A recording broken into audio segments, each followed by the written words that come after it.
Hey, good morning, everyone. Sorry, a couple minutes late, I think. Yeah. And I was just getting a phone call wondering where I am.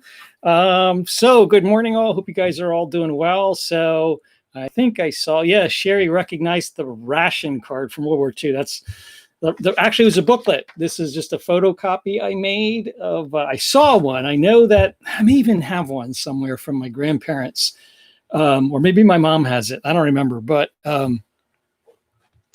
yeah, so Pat is asking about the Office of Price Administration. Yeah, during World War II. Here's the background. Yesterday, I was just chatting with Joanne because yesterday was the funeral for Joanne's father, for William Nonamaker, and just asking her how the lunch went afterwards. And after the funeral yesterday, I was um, talking with the gentleman. I'm tempted to say an older gentleman, but he has to be close to my age because he's still working and can't have too many more years left. Uh, but we were chatting, and he said, we've never been through anything like this, referring to what's going on with, the world, COVID, et cetera. And I've heard several people say that, and it really isn't, it's really not that accurate. Um, we have been through quite a lot in our country and in our world. Actually, we've been through a lot. Um, and I'm actually going to do another one. I think I'll record this one. What we were through in the 1960s. I was a little kid, but I was old enough by the end of the 60s to remember. Good morning, Rox. Good morning, Ann. Remember some of the turmoil in the 60s. And I'm not going to talk about the 60s, but not this morning. I think I'll do a recorded 60s thing. But I was thinking about World War II, and Joanne's dad served in World War II. But I was thinking about those years and what we went through as a country, and that idea that what we're going through now is new and we've never been through anything like this. And it's not accurate. We really have. So let me talk just about the war rationing. So Pat asked about the Office of Price Administration.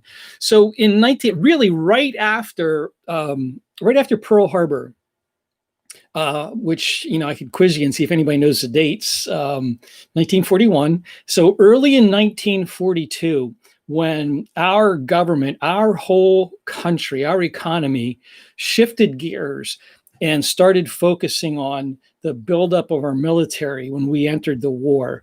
We really weren't ready. And our whole economy had to shift focus to a monstrous war effort.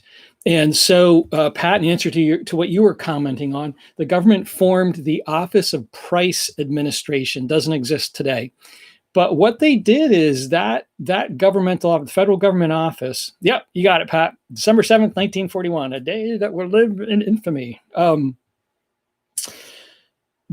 What they did is they regulated rationing. And so what happened is every single American came under what was called war rationing. And it was that Office of Price Administration. So everybody, every family, including babies, every single living American was subject to rationing. So you all had these rationing booklets, and in the booklet were stamps. And I'm going to explain, a little bit how this worked, but for the most part, everything was rationed. Food was rationed because of the effort to feed the military. Sugar, meats, shoes were rationed because the material, particularly the rubber that was used in shoes, you couldn't buy shoes because all the material that was used in shoemaking went to making supplies for the military. Meat was rationed. You couldn't get meat. I'm going to talk more about that. Metal was rationed. Paper was rationed. Gas was rationed. And all of this started in 1942. And so everybody got, Joanne's here. Don't have to answer that. Everybody got a hold of was given these ration booklets, and you had to pick them up at, I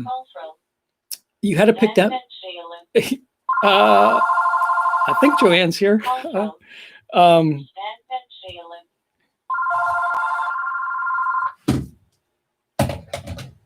There, I took care of it. Hi, you have reached Horizon Church in Allentown. The building is closed, and we are not doing any Anyway, activities right now. should we just listen? I want to let you know that we are going to be doing a live service that will be broadcast on YouTube at 10 o'clock on Sunday morning. YouTube and search for Horizon Church. There we go. We're done. Sorry about that. I don't even know if you can hear that. I'm assuming that the mic picks all that stuff up. What were we talking about? So rationing. So everybody got a ration book. It was full of stamps. And what these books were was everything you bought. Like there were various items, but everything you bought, you had to stand in line. Every city, every town had ration offices, and you have to stand in line, register. You'd get your booklet. The book was personal to you. This ration booklet belonged to a guy named Cecil Andrews, who lived in Findlay, Illinois. And so you would get your own. You're all laughing. No, she's here somewhere, Phyllis. I know she is. She's probably doing something. She's always busy whenever she's here. This should be a humor Monday, I guess. Anyway, there's no way I'd fire her. She runs this place, Phyllis.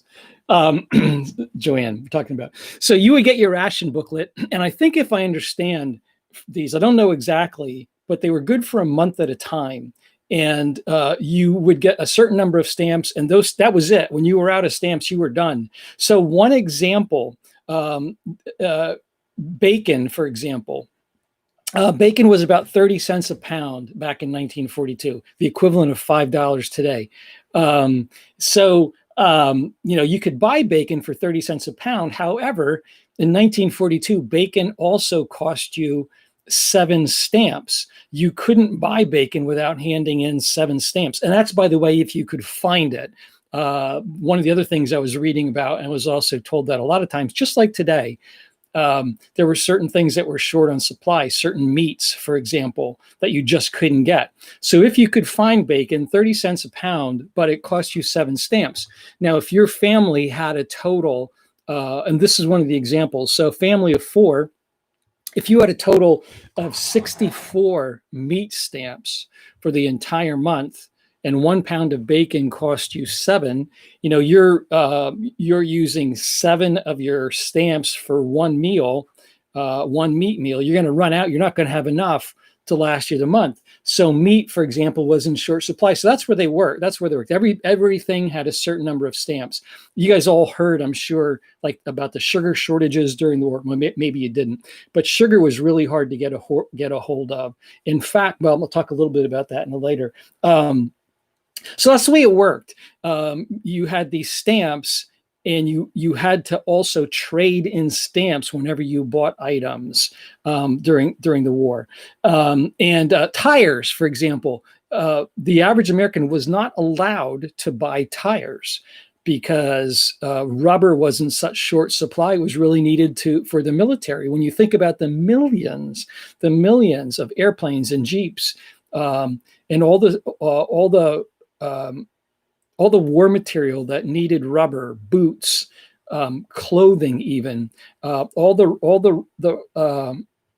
you should. It's interesting, Pat, that this stuff is forgotten. We don't talk about it, which is kind of my point. We went through this. We've been through this, but because it's never talked about, here we are saying, "Oh my gosh, we've never been through anything like this before," but we have.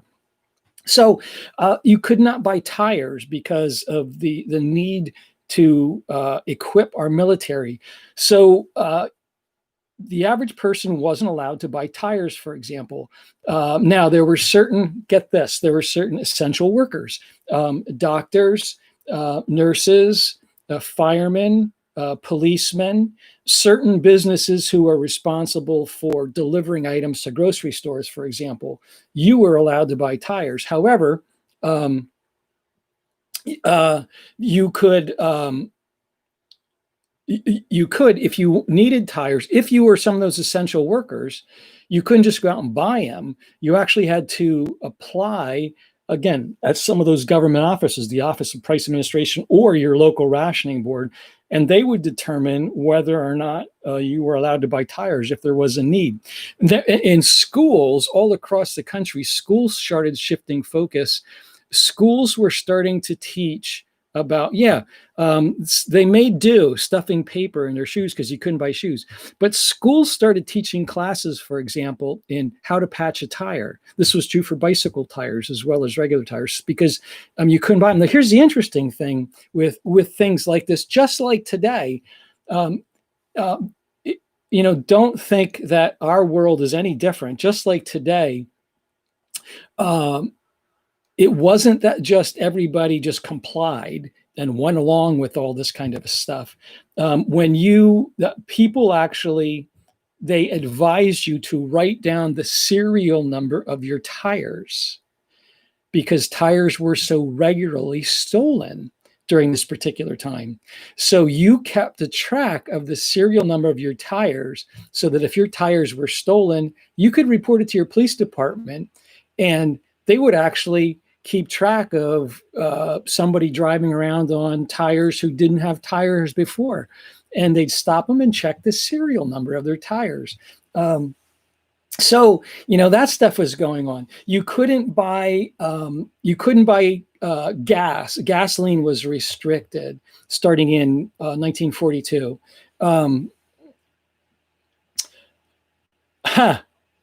Wow, chewed tar from the road. But yeah, you couldn't get gum. Gum was shipped over to the military. You couldn't get anything like that. So you couldn't buy gasoline. Gasoline was restricted. So even if you had tires, it didn't really matter, because it was hard to get a hold of. It was hard to get a hold of actually gasoline. In the summer of '42, they started restricting the sale of automobiles because all of the companies, General Motors, all those companies started making Jeeps and tanks and planes, and they didn't have the metal, they didn't have the equipment to make automobiles, so you couldn't buy automobiles. And this actually, in the summer of '42, that actually went to bikes as well. They stopped selling bikes. You couldn't get a hold of them. You couldn't buy bicycles, because again, what was needed to make bikes was really needed for the military, as well as the fact that they were building bikes and shipping them by the hundreds of thousands over to the military. So we've all probably heard the term victory gardens. So the local towns and councils and cities started encouraging everybody to plant victory gardens. And people did. You can see these photographs. If you guys start searching this on the web, you can see these photographs of people's backyards, and every single block, every single house in a block, their backyard would be turned into victory gardens. And that's all you would see, is just these gardens. And really the gardens it provided for people fresh food that you couldn't get elsewhere. And one of the reasons they did this is that in many cases, fresh food could not be shipped to the military. So there wasn't really, you could buy, you could grow peaches and stuff, and the government wasn't asking you to hand them in, because you couldn't ship fresh peaches to the military, now canned, et cetera, things like that. But so they encouraged you to grow these victory gardens where you could have fresh fruit and fresh vegetables that you needed really to stay alive. You've all probably heard the term of victory gardens. Restaurants. This was a particularly difficult time for restaurants, which should sound familiar to you. Restaurants couldn't get a hold of meat, for example. So restaurants came up with all kinds of creative meat substitutes. I was looking at one online. I found a recipe for what is called walnut cheese patties. Do you know what that was a substitute for? It was a substitute for hamburgers.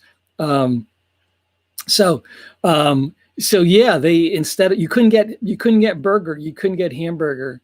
So restaurants came up with substitutes, and they sold these walnut cheese patties. I have no idea how they tasted, but they had these meatless menus, and that's what they were having to deal with to stay open. Here's really interesting thing. If you guys, I'm a macaroni and cheese fan. Yeah, doesn't it sound gross, Kathy? This is when macaroni and cheese took off. They also did, by the way, they did wheatless, not only meatless menus, but sometimes they had wheatless menus because wheat was in short supply.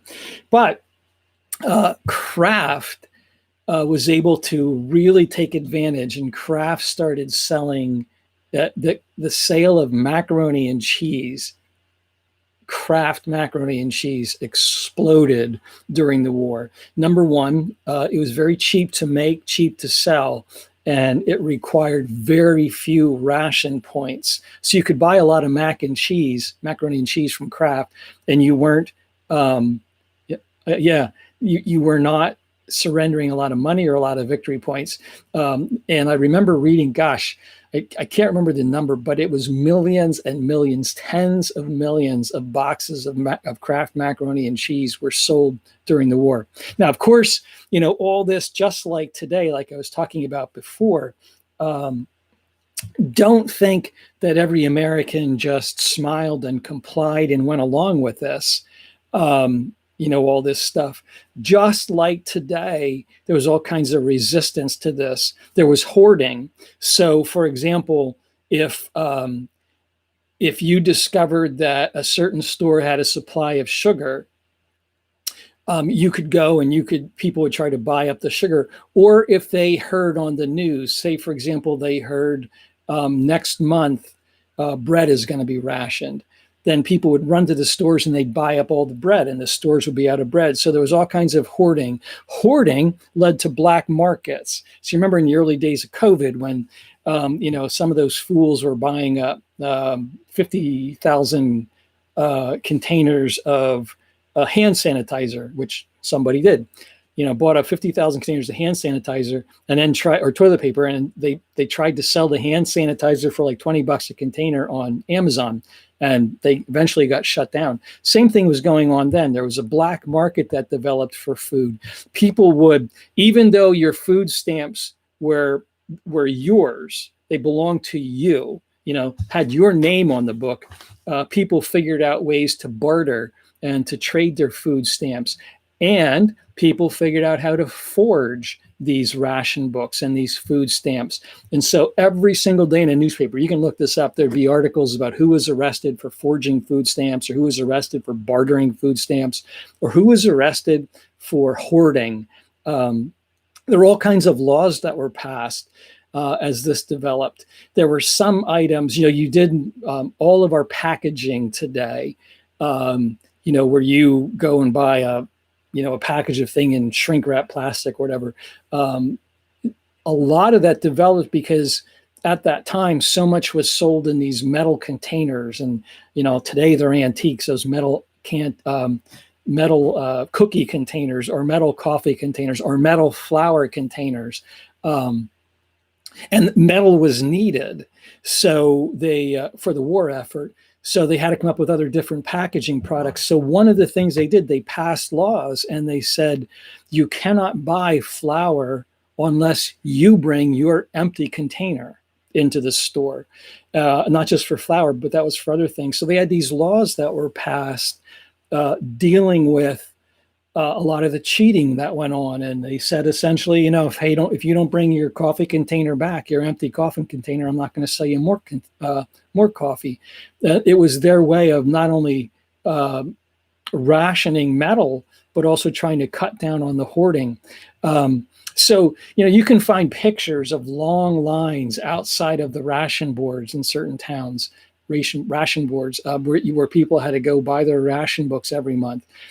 Interestingly, this didn't go away quickly. In fact, the guy that I was chatting with yesterday after the funeral, we were talking about how long this is going to last. And, I remember, I don't know if you remember this, but back in the early days of COVID, when it was announced in mid-March that stuff was shutting down. Do you remember how they said we're shutting down for 3 weeks? I mean, that was the announcement. We're shutting down till April 15th, whatever the date was. And I think all of us thought, okay, 4 weeks will go away. And people talked about the fact summer rolls around and this will disappear. We all thought it was going to go away quickly. We also heard at the time there were a few lonely voices saying 18 months and that kind of stuff. And, I remember hearing 18 months and thinking, Oh my goodness, there's no way it can last this long. I'm not going to survive if it lasts this long.